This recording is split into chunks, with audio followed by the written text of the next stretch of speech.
नमस्कार दोस्तों, हम चर्चा कर रहे थे बीएसटीसी 2025 से रिलेटेड इम्पोर्टेंट बुक के बारे में। तो देखो, इससे पहले वाले वीडियो थे हमने फर्स्ट वीडियो में हिंदी की बुक के बारे में चर्चा की थी। कौन सी बुक के लिए? 9th से 12th वाली जो नवीन हिंदी व्याकरण के नाम से आती है वो बुक आपको पढ़नी है। उसके बाद हमने की थी बात किसके लिए?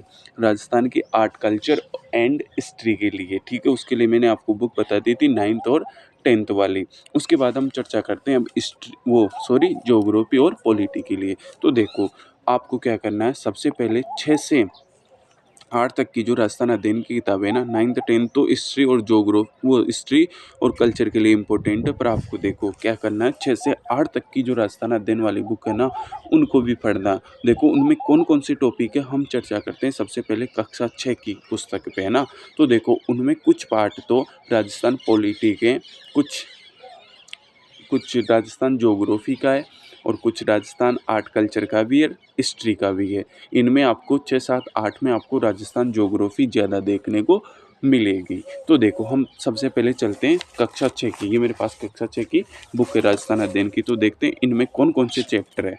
तो देखो, इसमें पहला चैप्टर है हमारा राजस्थान का एक परिचय। तो ये राजस्थान ज्योग्राफी का हो गया। इसमें दूसरा चैप्टर है राजस्थान का इतिहास। राजस्थान की हिस्ट्री के बारे में आपके मतलब कुछ जो बेसिक चीज़ें होती हैं ना, वो बता रखा है इसमें।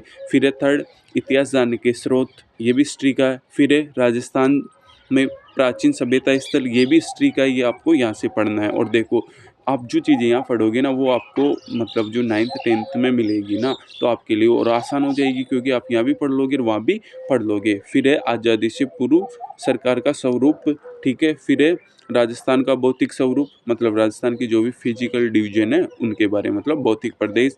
फिर है जल संसाधन एवं संरक्षण। फिर है आजीविका के प्रमुख क्षेत्र। फिर है राजस्थान की आधारभूत सेवाएं और लोक संस्कृति एवं कला। तो देखो जो 6 क्लास है ना, आपको इसमें हिस्ट्री, ज्योग्राफी और कल्चर सब देखने को मिल रहा है। तो ये 6ठी क्लास की बुक थी, ये भी इम्पोर्टेंट है। इस बुक को अगर आप पढ़ते हो ना, तो आपके कुछ बेसिक क्लियर होंगे। फिर चर्चा करते हैं इसके बाद 7th क्लास है ना। देखो 7th क्लास में क्या है, कौन कौन से चैप्टर दे रखे हैं। देखो 7th क्लास में भी सबसे ज़्यादा क्या दे रखा है, सबसे ज़्यादा दे रखा है हमारी ज्योग्राफी। देखो पहला चैप्टर दे रखा है वन वन्य जीव एवं संरक्षण। दूसरा दे रखा खनिज एवं ऊर्जा संसाधन। आप देख सकते हो, मैं आपको इनकी पीडीएफ भी उपलब्ध करवा दूंगा। दूसरा है खनिज एवं ऊर्जा संसाधन। तीसरा है कृषि एवं सिंचाई। चौथा है राजस्थान में कृषि विपणन। और पांचवा है राजस्थान में व्यापार। छठा राजस्थान के प्रमुख शासक। देखो हिस्ट्री का कुछ पोर्शन यहाँ पे भी है। सातवां आज़ादी का आंदोलन और राजस्थान। आज़ादी से पूर्व सामाजिक आज़ादी से पूर्व राजस्थान में सामाजिक एवं शैक्षणिक सुधार। और नवा है संविधान निर्माण में राजस्थान का योगदान। देखो ये पॉलिटी का है। और लास्ट है परिशिष्ट महात्मा गांधी। तो देखो ये जो 7th क्लास के है ना, इसमें भी मतलब सबसे ज़्यादा टॉपिक किसके हैं भाई? इसमें सबसे ज़्यादा टॉपिक है मतलब राजस्थान ज्योग्राफी की। तो आपको ये भी पढ़ना है। फिर हम चर्चा करते हैं जो लास्ट पुस्तक है कक्षा 8 की। तो देखो इसमें कौन कौन से टॉपिक दे रखे हैं। इसमें दे रखा है, इसमें भी क्या क्या है भाई, इसमें भी ये राजस्थान की हिस्ट्री है और राजस्थान की कल्चर है और राजस्थान की पॉलिटी और राजस्थान की ज्योग्राफी भी है। देखो पहला चैप्टर इसमें 18वीं सदी का राजस्थान। दूसरा 1857 का स्वतंत्रता संग्राम एवं राजस्थान। और थर्ड है आधुनिक राजस्थान का निर्माण। फोर्थ है जनसंख्या। देखो पॉपुलेशन वाला।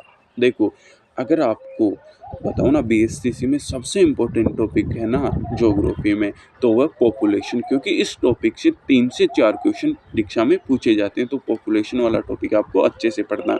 फिर 5 नंबर पे उद्योग, 6 नंबर पे परिवहन एवं पर्यटन, 7 नंबर पे विकास योजनाएं, 8 नंबर पे जन जागरण एवं सामाजिक सुधार हेतु राजकीय प्रयास। फिर 9 नंबर पे ग्रामीण एवं शहरी प्रशासन। और 10 नंबर पे राजस्थान में कला एवं संस्कृति।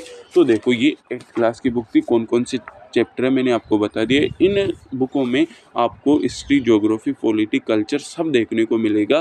तो आपको सबसे पहला क्या काम करना है, आपको सबसे पहले 6 7 8 और 9 10, देखो 3 किताबें तो ये छोटी छोटी किताबें है ना। और इसके बाद आपको क्या करना है, 9th 10th की बुक पढ़ना। अगर आप ये पांचों बुक पढ़ लेते हो ना, तो मुझे नहीं लगता है कि आपका 50 में से 40 से कम स्कोर रहने वाला है। देखो अगर आपने ये बुक पढ़ी और मतलब आपने ये बुक पढ़ रखी है, आपकी अच्छी तैयारी है और आपको कुछ और एक्स्ट्रा पढ़ना है, तो फिर मैं आपको 2 बुक की मतलब 2 शॉर्ट नोट्स है वो आपको और सजेशन करूँगा। पर आपको मतलब सबसे पहले जो प्राथमिकता देनी है ना, वो इन बुक्स को देनी है। मतलब ये पाँचों बुक्स आपके लिए इम्पोर्टेंट रहने वाली है, क्योंकि इन बुक से और एग्ज़ामों में काफ़ी क्वेश्चन पूछे गए थे। जैसे अभी डिट का लेटेस्ट एग्ज़ाम हुआ था ना 27 फरवरी, 28 फरवरी को, तो राजस्थान जीके के मतलब राजस्थान कल्चर, हिस्ट्री, ज्योग्राफी का हो गए, वो पूरे के पूरे क्वेश्चन विथ प्रूफ मैं आपको इन बुक से बता सकता हूँ भाई कौन सा क्वेश्चन कौन सी बुक से और कितने पेज नंबर से पूछा गया है। तो देखो, अगर आप ये सब करने के बाद आपको क्या करना है, अगर आपकी ये पाँचों बुक कंप्लीट हो जाती है, इसको बाद आपको मतलब 2 चीज़ें और पढ़ सकते हो आप, वो है क्या, मतलब जो विकास गुप्ता सर है ना, इनके नोट्स है पॉलिटी के, बहुत ही शॉर्ट नोट्स है। और देखो टोटल पेज है इनमें 47 पेज, जिनमें भी आपको सबसे ज़्यादा किस पे ध्यान देना है, सबसे ज़्यादा आपको पढ़ना है क्या, मुख्यमंत्री पढ़ना और विधानसभा पढ़ना और राज्यपाल वाला पढ़ लेना, ठीक है, और एक लोकायुक्त वाला। तो आपको बस ये 3-4 टॉपिक पढ़ लेना, बाकी ये बहुत छोटी बुक है, आप चाहो तो इसे पूरी मतलब शॉर्ट नोट्स है उनके मतलब जो टेलीग्राम चैनल है ना, वहाँ पे आपको पीडीएफ मिल जाएगी, आप उससे प्रिंट आउट करवा सकते हो ना। तो बहुत ही शॉर्ट है ये पॉलिटी के लिए। तो आपको 5 बुक पढ़ने के बाद ये पढ़ते हो और फिर उनके नोट से राजस्थान ज्योग्राफी के। देखो, आपको ये कंफ्यूज नहीं होना है कि 50 जिलों के अनुसार पढ़े, 33 के पढ़े, 41 है ना, आप तो पढ़ लो। अगर आप 33 जिलों के अनुसार पढ़ते हो तो ठीक है ना, कोई दिक्कत नहीं है। आप 41 जिलों के अनुसार पढ़ते हो तो भी ठीक है, क्योंकि जिलों से रिलेटेड ऐसा कोई क्वेश्चन नहीं देखा गया ना जिनमें मतलब कन्फ्यूजन हो। सिंपल सी क्वेश्चन आ रहे हैं ना, जिलों से रिलेटेड क्वेश्चन अभी तक नहीं पूछा जा रहा है। उसके बाद है ये राजस्थान ज्योग्राफी के भी उनके शॉर्ट नोट्स है, इनमें पेजों की संख्या 114। तो देखो, ये मतलब अगर आप इन बुक को पढ़ लेते हो ना, तो आपके लिए पढ़ना सरल हो जाएगा। तो मैंने क्या बताया, राजस्थान जीके में अगर 5 बुक आप हो और ये 2 शॉर्ट नोट्स पढ़ लेते हो ना, तो आपको कोई भी मतलब 50 में से 45 स्कोर करने से नहीं रोक सकता। अगर आप इतना कुछ पढ़ लेते हो, अगर आपके पास टाइम नहीं है, तो आप इन दोनों नोट्सों को मतलब इनको नहीं पढ़ सको ना, तो भी उन पाँचों बुकों को पढ़ना और आपको पीवाईक्यू देखना। अगर आप पीवाईक्यू की अच्छी खासी प्रैक्टिस कर लेते हो, तो आपके मतलब 40 प्लस आपका स्कोर हो जाएगा। अगर आप इन मतलब 5 तो बुक और 2 ये नोट्स पढ़ लेते हो ना, तो आपका 45 प्लस स्कोर कोई नहीं रोक सकता और आपको इनके साथ पीवाईक्यू की अच्छी प्रैक्टिस करनी है। तो देखो, हमने मतलब जो ये आज थर्ड वीडियो है ना, इससे रिलेटेड जो पहले 2 वीडियो थे, तो देखो मैं आप एक बार फिर दोबारा आपको बता रहा हूँ। फर्स्ट वीडियो में हमने हिंदी के लिए चर्चा की थी, कौन सी बुक पढ़े। देखो, राजस्थान में उस बुक से बेस्ट बुक नहीं हो सकती, क्योंकि मतलब आपका एग्ज़ाम है ना, उसमें कम समय मिला है, कम टाइम है अभी, है ना, एग्ज़ाम आने वाला है। तो उससे बेस्ट बुक कोई दूसरी नहीं हो सकती। आप उससे अगर अच्छे से पढ़ते हो ना, तो आपको डायरेक्ट इनडायरेक्ट रूप से 25 के लगभग क्वेश्चन मिल जाएंगे। और राजस्थान का जो पार्ट है ना, उसके लिए आप वो मतलब 6, 7, 8, 9, 10 पाँचों बुक पढ़ते हो। अगर आपके पास और टाइम बचता है उनको पढ़ने के बाद, तो आप वो नोट्स प्रिंट आउट करवा लेना।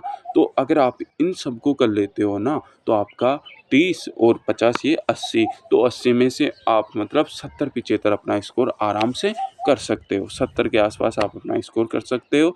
तो देखो, इन 3 वीडियो में हमने मतलब हिंदी और राजस्थान जीके की चर्चा कर ली। अगले पार्ट में हम और विषय पर चर्चा करेंगे। Thank you. ओके।